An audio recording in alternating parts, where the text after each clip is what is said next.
নমস্কার, আমি আচার্য কেশব শাস্ত্রী।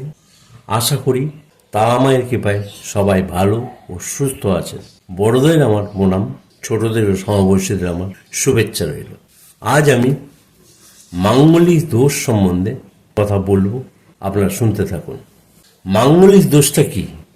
মাঙ্গলিক দোষটা হচ্ছে মঙ্গল কোন ঘরে অবস্থান করছে, অর্থাৎ লগ্ন বা চন্দ্র সাপেক্ষে মঙ্গল যদি রাশি ও লগ্ন থেকে লগ্ন, চতুর্থ, সপ্তম, অষ্টম ও দ্বাদশ ঘরে মঙ্গল অবস্থান করলেই তবেই মাঙ্গলিক দোষ হয়।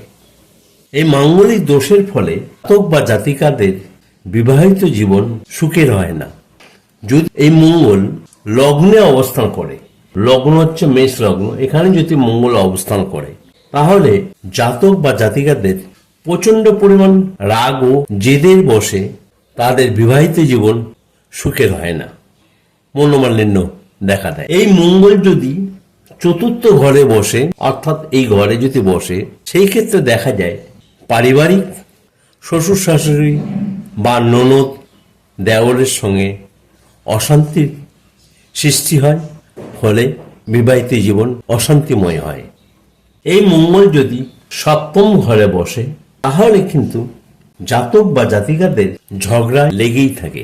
এই মঙ্গল যদি অষ্টম ঘর অর্থাৎ 8 হাউসে যদি বসে তাহলে জাতক বা জাতিকাদের পার্টনারদের আয়ু নাশ হয় এবং বৈধব্য যোগ হতে পারে এবং ডিভোর্সও হতে পারে।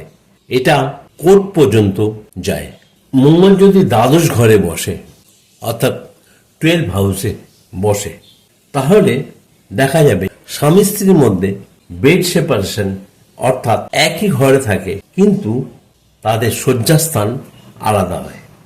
আজকাল প্রায়ই ছেলে মেয়েদের মাঙ্গলিক দোষ দেখা যায়, কিন্তু এইগুলি কাটানোর পর বিবাহ দেওয়া উচিত, না হলে বিবাহিত জীবন সুখ শান্তি লাভ হয় না।